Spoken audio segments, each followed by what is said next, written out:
avoiding the sack, finding Jacoby Myers. Oh, what a night Myers had. 12 catches, 169 yards. Later in the drive, 3rd and goal.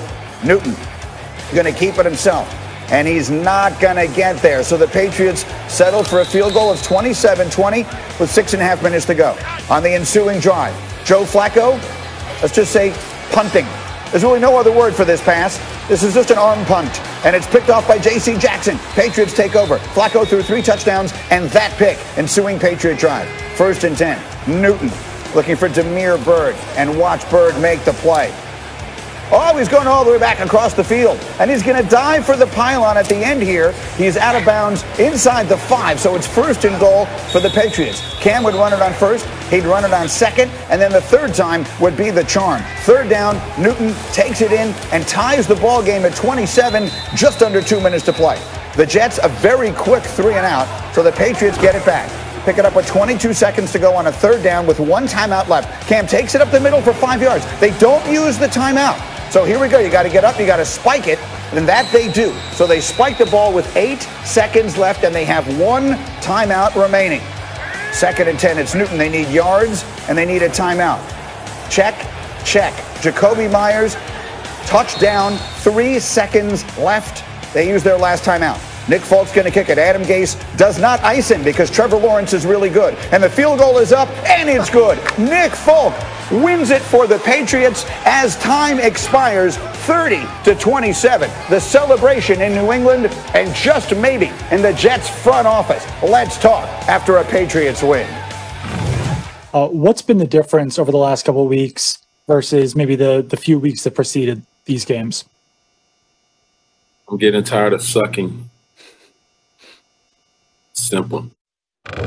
Yeah, it is quite simple, and let's make this good calls brought to you by Subway. You know where he was particularly not stinky last night? Cam, against the blitz. He completed 75% of his passes when faced with pressure and had more passing yards last night than in his previous 3 games combined. So let's bring the crew into the conversation here. And Jeff Saturday, I will start with you. As you watched Cam Newton playing quarterback last night for the Patriots, what were you thinking? I saw a team that's trying to hide the quarterback in the play. I mean, they didn't try to challenge the Jets deep for the majority of the game. They played very conservative throughout the entire game. And it just showed you, right, that Cam has cost them the last couple weeks in the way he's played. They weren't going to let it happen again. It was like in the meetings throughout the whole week between Belichick and McDaniels is, hey, we're going to stop this. We're going to stop the bleeding from turnovers, from bad plays. We're going to play this thing and make it as ugly a game as possible and see if we can find a way to win in the 4th quarter. And that's ultimately what they did. But I'll tell you the other part that's probably the most disappointing for me is if you watch the game of football right now, think about all the young quarterbacks that we have out there, right? The Tua's of the world, the Kyler Murray's of the world, like just all the energy, even Mahomes to a degree, just the energy and excitement that quarterbacks are kind of bringing to their team. I expected that out of Cam Newton, and you just don't see it. I mean, it's like it's just hard work, right? It's laborious. It's like there's just no joy in it. And I know he had it early on in the season, but you just see it on the sideline, man, like such a relief that they're beating a winless Jets team. I mean, that's the part that's probably the most disappointing because when they brought Cam in, I thought that part of his game, right? Whether you love him or hate him on the field, it's irrelevant. I'm talking about just the attitude and kind of the energy that he brings to the locker room. I just don't see it, and that's been disappointing.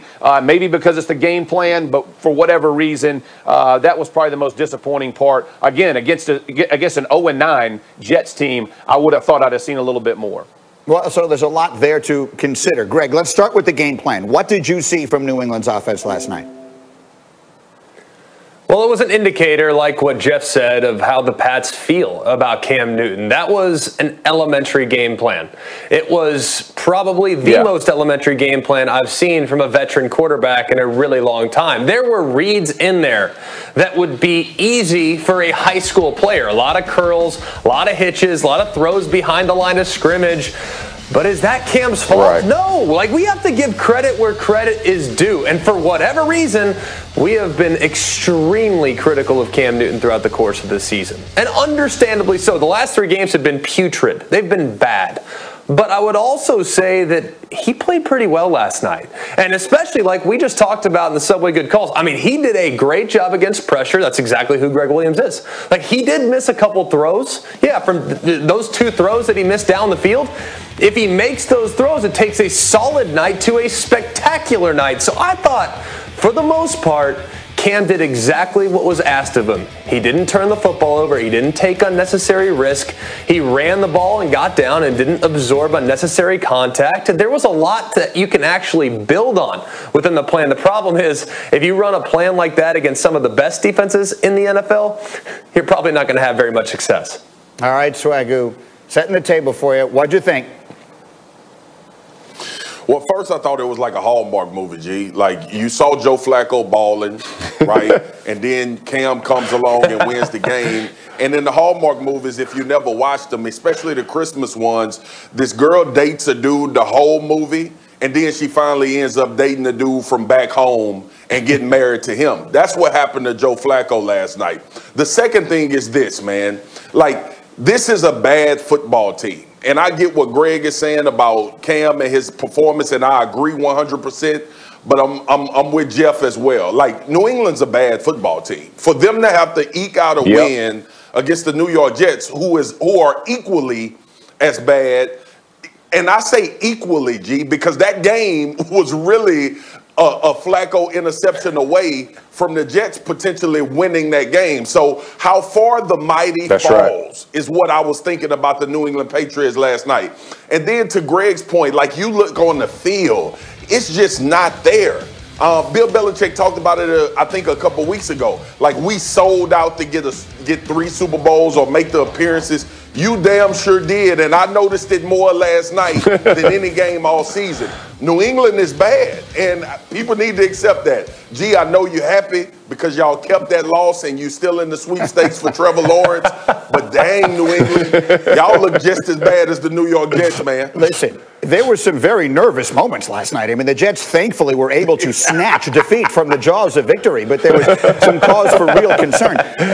We will get to the Jets side of this a little bit later in the first pick and everything else, but Dan Graziano, let's talk for a minute about the Patriots in this regard. I'm old enough to remember when Jarrett Stidham was the future of that franchise. What has happened here? Well, Stidham didn't come as quickly as they hoped in the offseason. They did sign Cam Newton. They really believe Cam Newton is their best chance to win games this year, which is still what they are trying to do. But what this is telling you is the Patriots are going to be in the quarterback market this offseason. Whether it's Cam Newton coming back as a free agent, whether it's somebody in the draft, the Patriots don't necessarily have their 2021 answer on the roster at this point. To Jeff Saturday's point about energy, they lost 4 games in a row coming into last night. Who in the NFL has high energy when they're on that kind of losing streak? All right, we will talk much more about this game and both sides of it and the implications of it as we continue. But let's move around the league a little bit.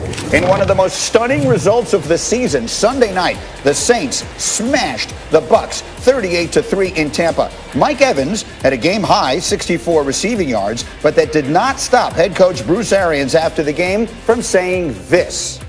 Mike Evans had just 17 targets combined in the last 4 games. With him being the best receiver on this team, why isn't Byron making a more concerted effort of getting Mike involved in the passing game earlier?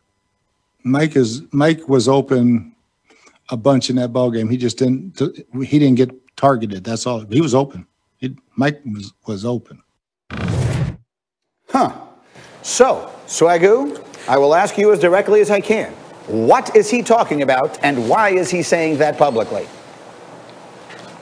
Listen, I was furious. And the reason I was furious is because this coaching staff didn't need to mention any player's name after that game.